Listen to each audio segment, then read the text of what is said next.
Hey guys, welcome back to another video, and I hope everyone's having a positive, awesome, terrific day.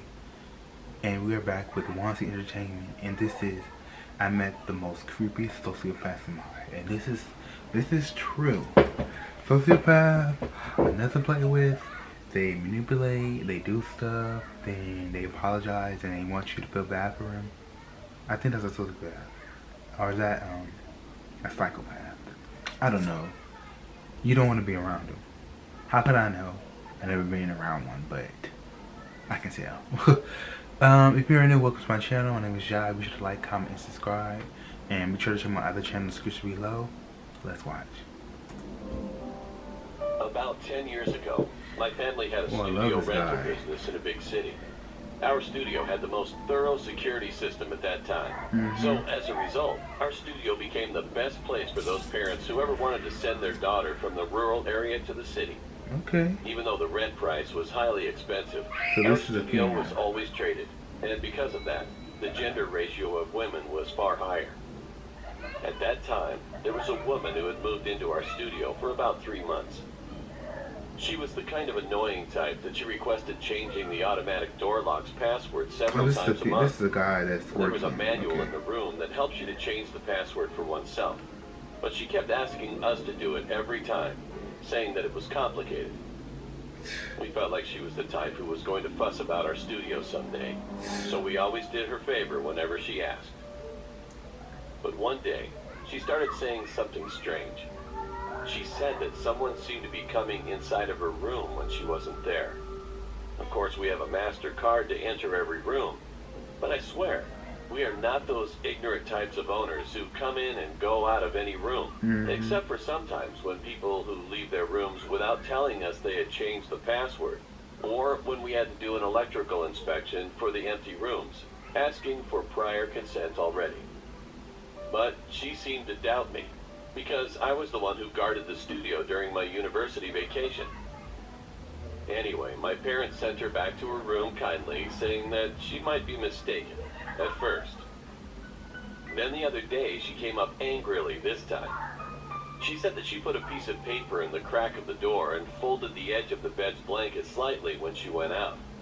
However, when she came back again, then she found that the paper was fallen on the ground, and the blanket was all spread out. Cursing me tremendously, she had already believed 100% that I was certainly the criminal.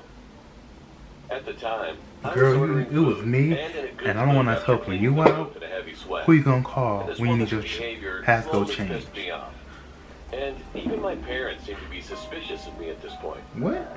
But I couldn't confirm what was happening on each floor because there was only one CCTV in the front door and another one in the parking lot at that time.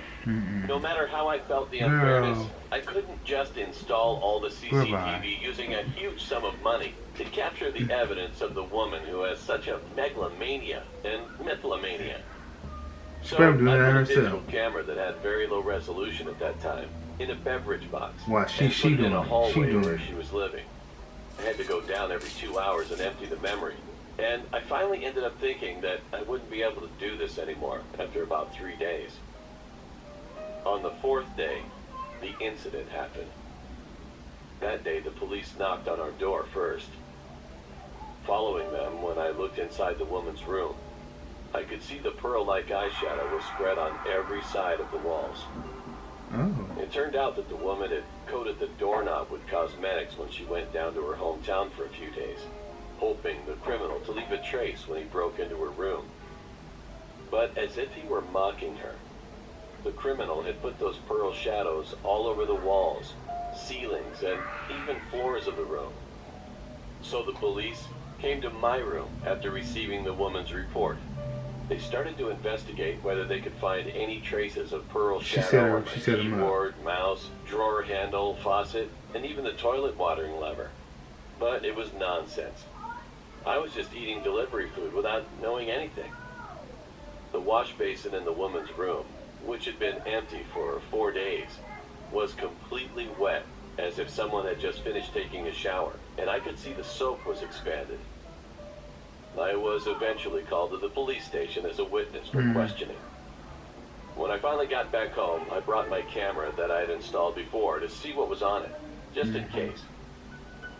And then, something strange was caught in the camera. On the second night, around 11 p.m., the woman's boyfriend was filmed entering that empty room. He wasn't in the video for the third day, and of course I couldn't film it for the fourth day. It was a suspicious thing. In the end, I went to the police station again with my camera and submitted it. The whole story of the incident that was revealed later was like this.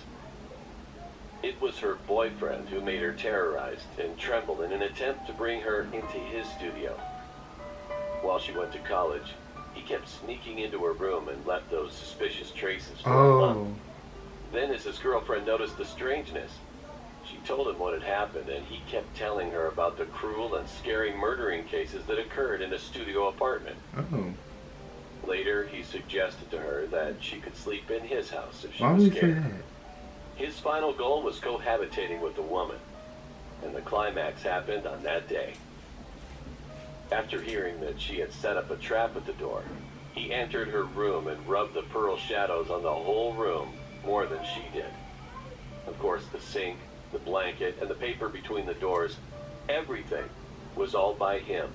He thought that if his girlfriend felt extreme fear, she would end up living with him.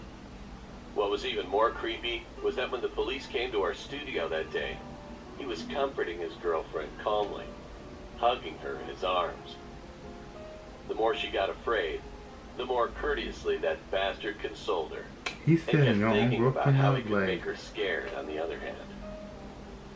In the end, the man was accused by the woman and her family, and the woman took time off from school due to the huge shock. Your own boyfriend setting you up like that. That's not right. There's something I want to confess about, so I'm going to write it down on this anonymous site. I'd like to talk about one thing I really, really did wrong. When I was in elementary school, I had to ride my bike to school because there was some distance from my house to my school. My house was located in a back alley, and one day on my way home, I was riding my bike around the curve, and I couldn't slow down, so I ran over an old lady. She collapsed, passing out, and I rushed back to my house being terrified. She was a very kind person in my town. She was close to my family and people in the neighborhood. So she always greeted me kindly whenever she saw me. Back then, the CCTVs weren't installed around on the streets, so no matter what happened in the alley, there was no way to find out who did it. What happened? And the next day, a handwritten poster was attached to the alley wall. We're finding a witness. My grandmother had an accident. We don't want to believe it, but if the criminal is one of our neighbors, please confess. We don't want strong punishment either. We just want to resolve the injustice. It was Why didn't he tell his mom? She returned home shortly after being treated for a concussion, and after that, her health began to deteriorate rapidly, because she was quite an old lady. I was afraid that I'd be revealed that I did it, but she didn't seem to remember the incident. Or was she just pretending that she couldn't remember? Anyway, she was always spending time in the same place, enjoying the wind or the sun, and I had to avoid that place where she was.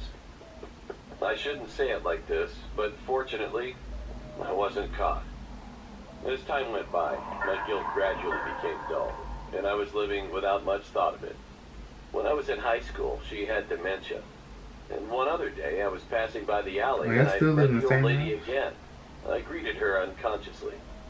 I'm not sure if she had a clear mind or not, but anyway, she smiled at me and said like this, "Oh, hello. So you don't ride your bike anymore?" The cold sweat soaked my back in a brief moment. Without answering, I just ran away. That was 8 years ago. Time passed. The old lady passed away after I became an adult, and there's still the guilt in the corner of my heart. And since I can't tell this story to anyone, I hope you guys understand me using the power of anonymity to write it here. I know, I'm just the most terrible trash in the world. Well, you're not trash.